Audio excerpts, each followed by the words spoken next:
À la une de l'actualité en Chine, le Premier ministre vietnamien Nguyen Xuan Phuc, qui est arrivé à Beijing pour une visite officielle de 6 jours, il a été reçu par le Premier ministre chinois Li Keqiang.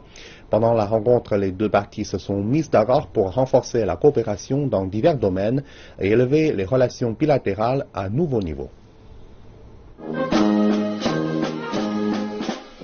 C'est la première visite de Nguyen Xuan Phuc en Chine depuis qu'il a été élu Premier ministre en juillet cette année. Le Premier ministre chinois Li Keqiang l'a reçu au Grand Palais du Peuple. Durant la rencontre, M. Li a déclaré que les deux pays devaient stimuler leurs échanges de haut niveau, lier leur stratégie de développement et améliorer la communication entre les partis politiques dans la défense et dans l'application de la loi. M. Li a ajouté que les deux parties devaient sauvegarder la stabilité en mer de Chine méridionale, traiter correctement leurs différences et construire un consensus. Développer les relations avec la Chine était la priorité diplomatique du Vietnam et que les deux parties devaient étendre leur coopération maritime dans un esprit d'égalité et de respect.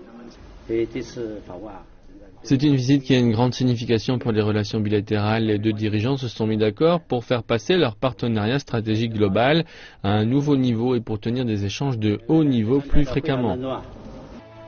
En 2015, le volume commercial bilatéral entre la Chine et le Vietnam a atteint 95,8 milliards de dollars, en augmentation de 14,6% par rapport à l'année précédente. Selon les chiffres officiels, durant les 4 premiers mois de l'année 2016, le volume commercial du Vietnam avec la Chine a atteint 20,5 milliards.